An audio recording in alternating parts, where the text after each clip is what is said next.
Is that me? No. It's a real privilege for me to be with you here in Ashton. Spend Christmas with my son, which is a special thing for me. I'm sure you can appreciate that. Before I get to the message I want to share with you this morning, I want to share a little story out of my own life. It's from way, way in the past, the dark, dim past. It took place about 1967. Anybody remember that? Yes.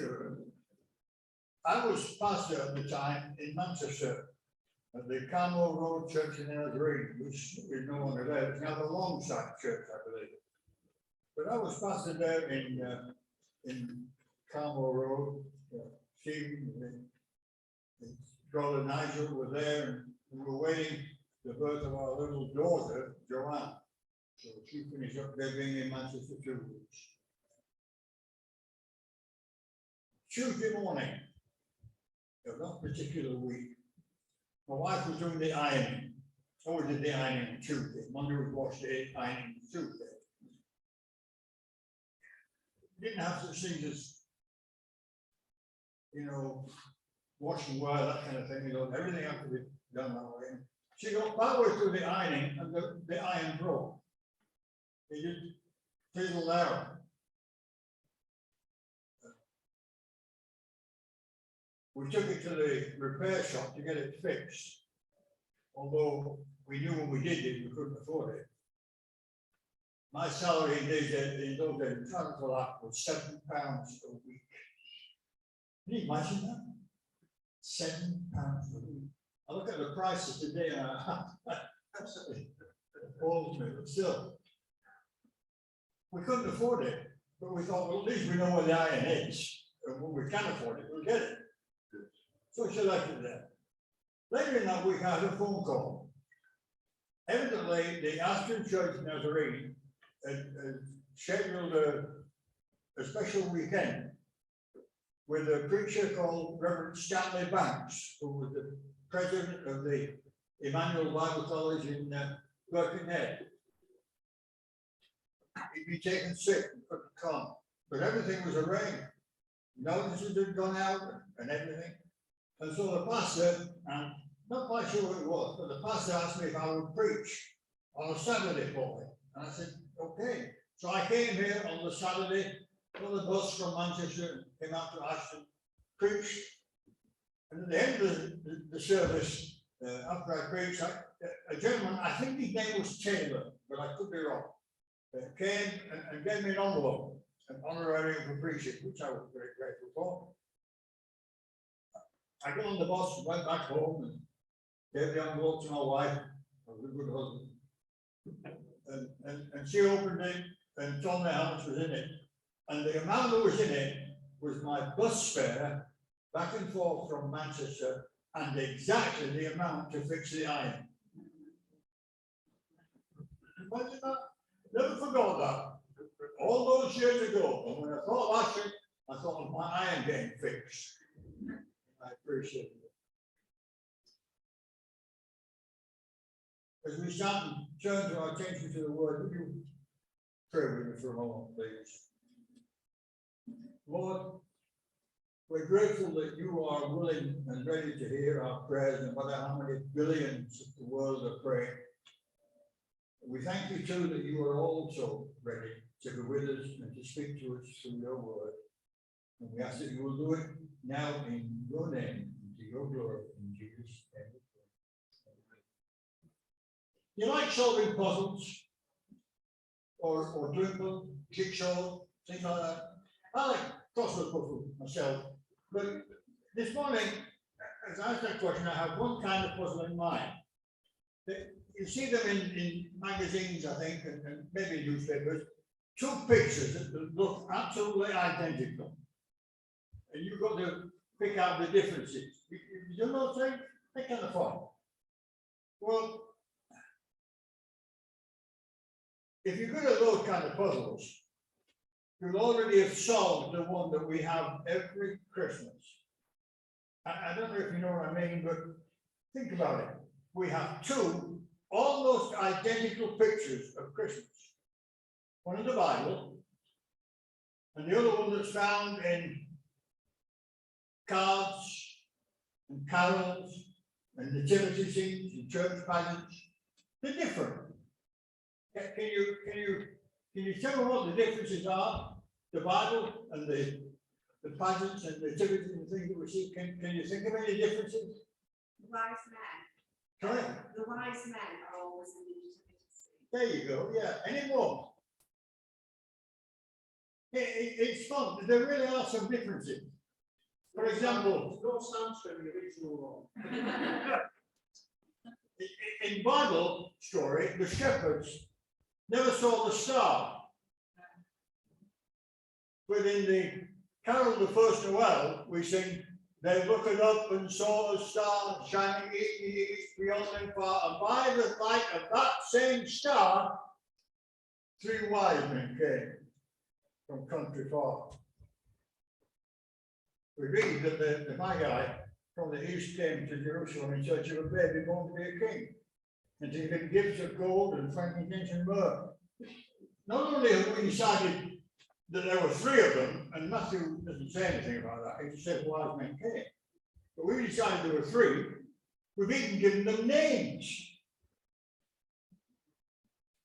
And every children's pageant, even that little model at the back there, I checked it this morning, have the kings in the stable on one side and the shepherds on the other.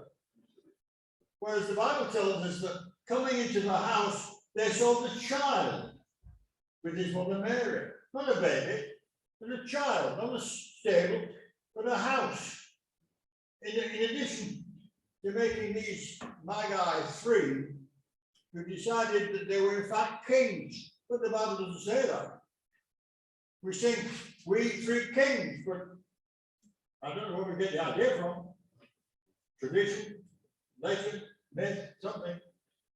The Bible simply says, my God, wise men came from the east. There's one other thing that we included in our presentation of Christmas, and you pastor mentioned it, a wise man, an innkeeper rather. We always have an innkeeper. Every pattern has this innkeeper standing at the door saying, go away, no room in the inn. So when we read what Luke wrote in the King James Version, where it says, and she brought forth her firstborn son and wrapped him in swaddling clothes and laid him in a manger because there was no room for the inn, we presume an innkeeper. He just has to be there. We see him cruelly barring the way into the cold, into the warm, inviting inn, sending Joseph and his very pregnant wife into the cold winter night.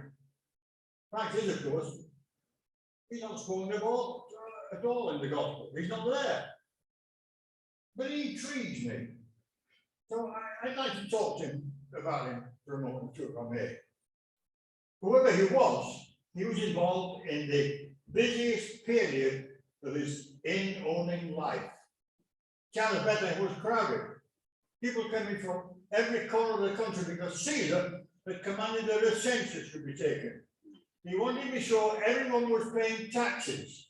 And you thought times had changed. In those days, of course, the census was held in a very different form from the way we do it today. Now, they just send out forms, I think, and ask you to fill them in. It used to be, I believe, that people would go from door to door and find out who was in the house and make a list. In those days, things were different. Everyone had to return to the family seat, the town where they were born, or where their family originated. Since both Mary and Joseph were descendants of the family of David, they had to return to their ancestral home of Bethlehem. When Mary and Joseph finally arrived there, it seems, of course, they were there later than all the others because Mary couldn't move very fast. When they arrived, they discovered that every room in every inn in that little town was already taken.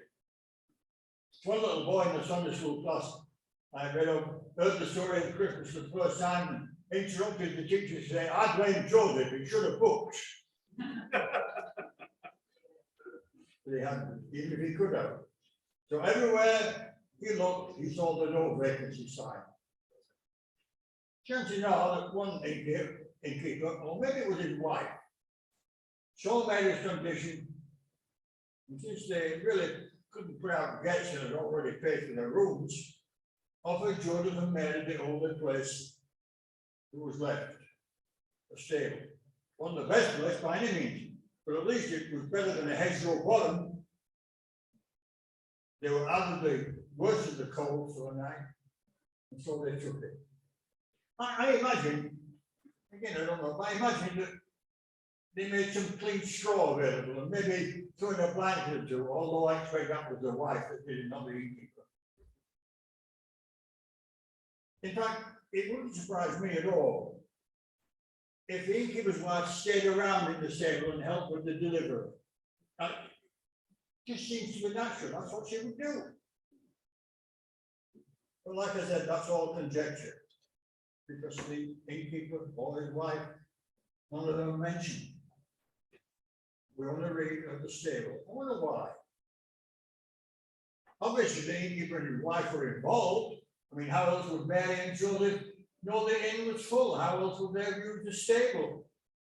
Although again, the word stable is never mentioned. We simply told he was placed in the manger, and the manger is where what you would find in the stable.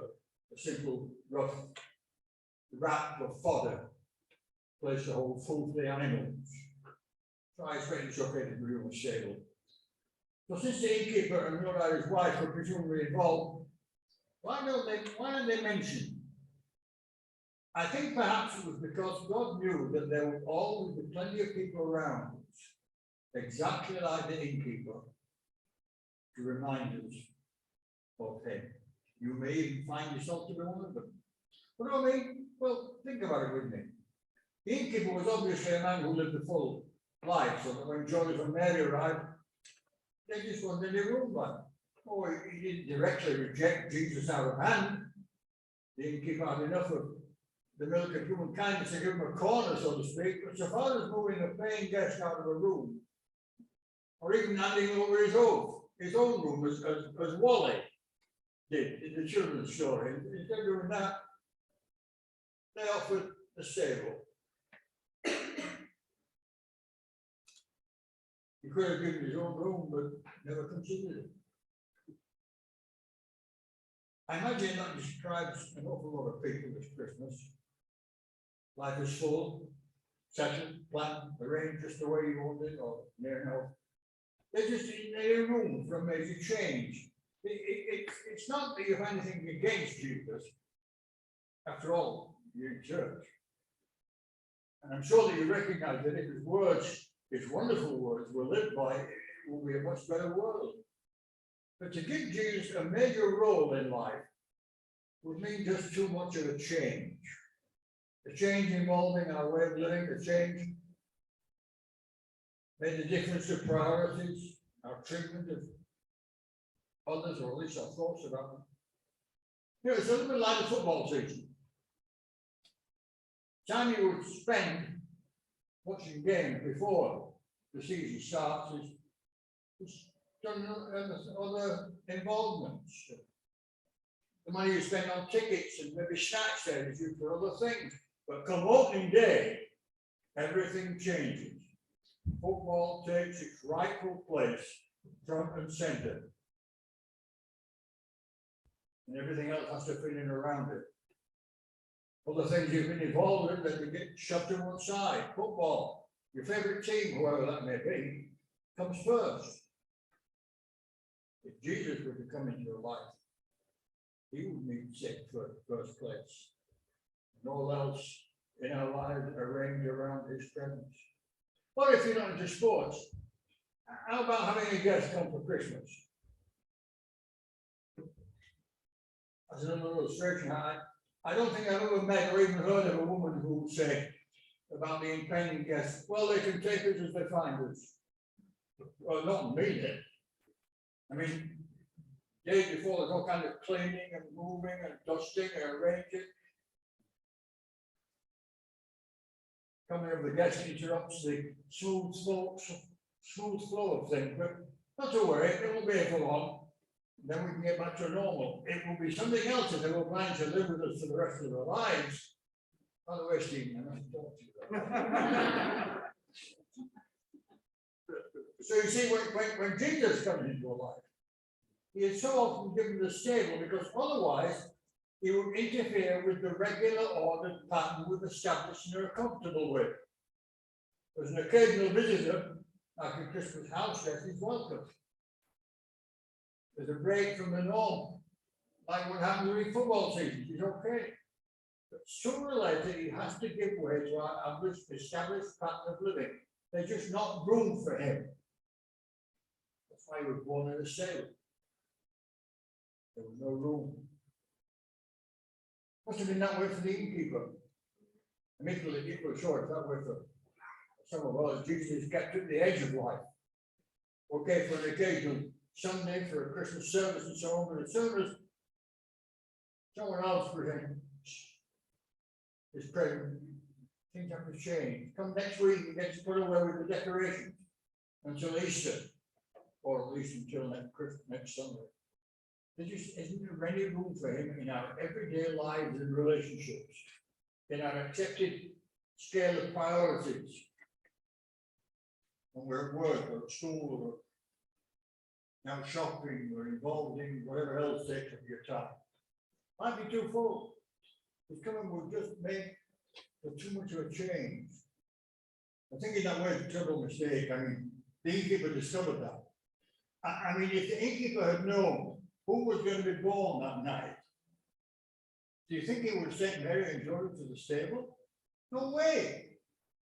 Whatever else he was, this innkeeper was a good businessman.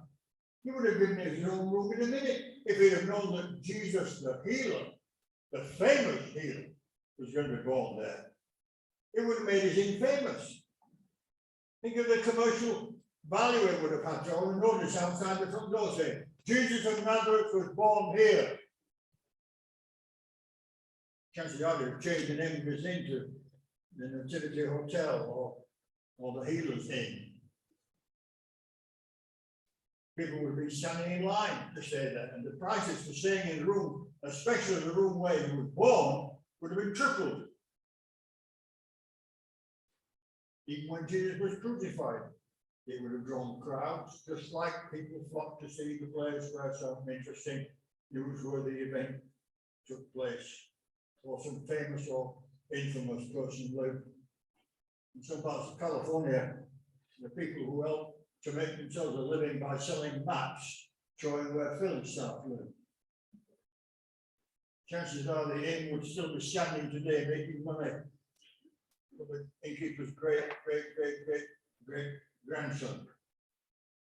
But he didn't know. It was just another baby in a world of babies. What difference would one baby make?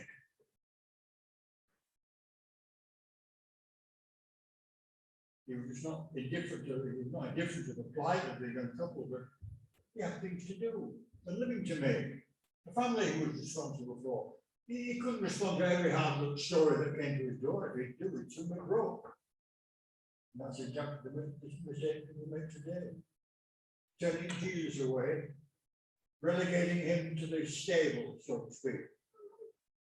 Believing in him mentally, perhaps, but keeping him on the edge of life, so that you remain Lord of your life rather than accepting him as Lord.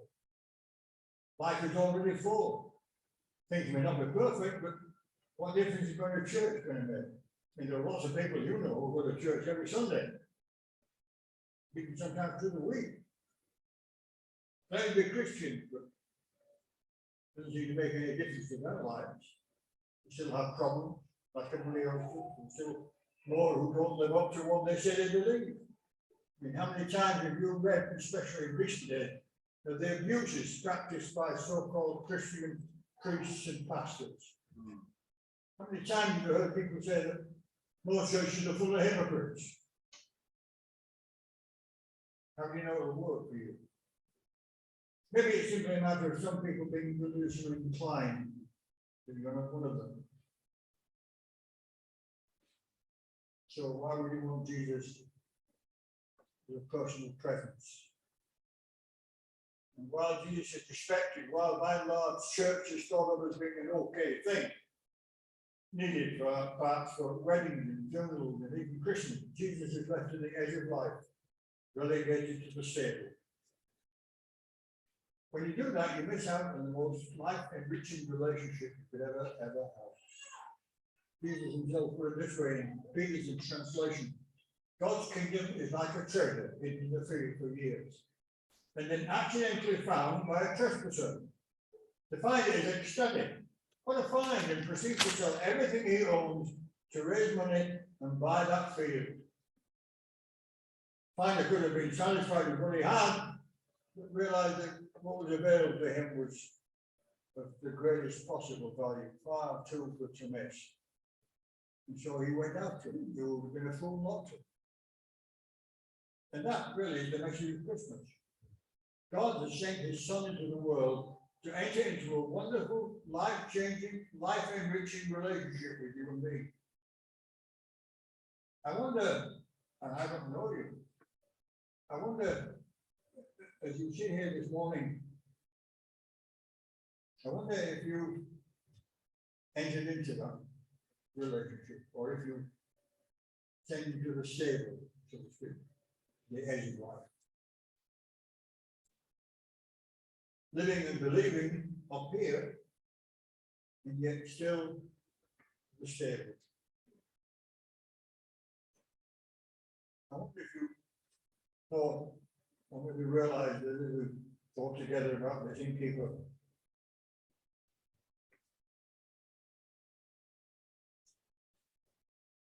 you really ought to have given him first place in your life. You maybe been a regular attending church, but instead of just thinking about him this Christmas, would you bring him out of the stable, so to speak?